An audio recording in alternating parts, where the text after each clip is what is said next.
See, once you've passed your CMAP and you are ready to start working as a mortgage advisor, you'll usually have three main routes into the industry. You have working in a bank, working in an estate agency, or working in a brokerage / going independent on your own. Each one of these has its own advantages, challenges, and learning opportunities. The right choice really depends on your personality, on your confidence levels, and long-term career goals, because everybody has completely different ideas of what they want to achieve. So here is a very simple breakdown in this video to help you decide which path is the best first step for you. So the first one is working in a bank. Working in a high street bank used to be one of the most popular routes for new advisors. It's not as common anymore, but that's by the by. And the pros to this is you have excellent structured training around that bank's products. You're going to have strong compliance support as well, because again, they're the institution. Effectively, you're advising on their products. They know everything they need to do. You're going to have a steady stream of appointments all the time. People are always going into banks to get their mortgages done by their bank. You're going to have a predictable working hours, really good working hours actually a lot of the time.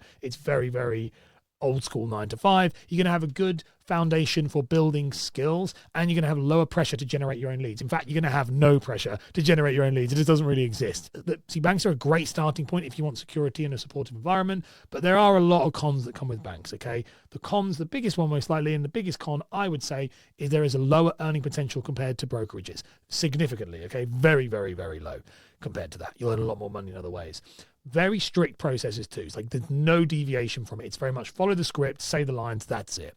You can have a limited product range. In fact, you're going to pretty much have one product range from one provider, and it's not great. You have less freedom on how you advise. In fact, you have, again, probably no freedom. And it's not ideal for long-term goals if you want to go self-employed in the future. Banks will offer stability, but they will not offer maximum income. Now, they are great for, and the person they suit the most is nervous beginners, people who want structure, those who prefer employed and stable work. That's probably those. Now, interestingly, I started out in a estate agency. My sister actually worked in a bank as a mortgage advisor. So I've seen both these play out, and they're very different.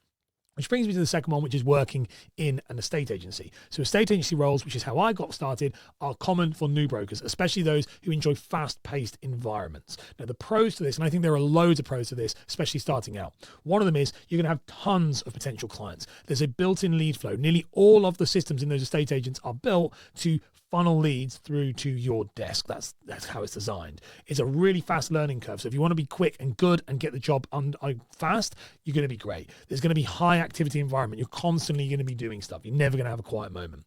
You're going to have very strong earning potential through commissions as well. So you can get really good income in an employed environment. And it's a great place to build your confidence very quickly. It is baptism by fire, but you will learn a lot in a short space of time because the pace is relentless. Now, the cons to this, and there are a lot of cons to this, and this is one I know a lot about. So it's very, very high pressured, especially from the kind of upper management. There is a lot of sales driven targets, all of it. So if you're nervous about that or worried about that, that's something to really keep in mind. There is long and unpredictable hours. The hours are brutal, okay? And you are expected to convert estate agency leads aggressively, sometimes, in my opinion, unethically, and that's stuff you have to balance as well. It's not ideal if you want a calm advisory role. Now, estate agency roles, they make you sharper, but they aren't for everybody. They are best for confident communicators. You do need to be confident at getting your point across and talking. You need to be someone who enjoys a sales environment or thinks that they could have an acumen to be able to do that. And it's really good for those wanting fast experience and higher earnings in an employed role. And it's great then to actually transition into a self-employed role later. The third one is working in an independent brokerage. Independent brokerages give you the most flexibility and the most realistic understanding of what being a mortgage advisor actually looks like. The others are kind of half-baked. They're not real. Pros to this is they're going to have whole of market access. You're going to have more control over how you advise because you're going to have more tools in your arsenal. You're going to have better long-term earning potentials because, again, not as many people are dipping in and taking their fingers out. They're cut out the pie, so to speak. You're going to have flexible working, often hybrid or remote. That's normally the case nowadays. It's going to be more personalized training through the brokerage and how they decide how you're going to train you and stuff. And it's going to have a closer relationship with your mentor or your principal because, again, they're probably going to be a smaller firm and they're going to be able to spend that time with you. Now, this is great and the best path if you are eventually wanting to go self-employed in the future. The cons to this, and again, there are lots of cons to all of these. The first one of this is lead flow varies by firm. You don't know how good their leads are, and if the actual principal isn't good at generating leads, you're not going to get leads either.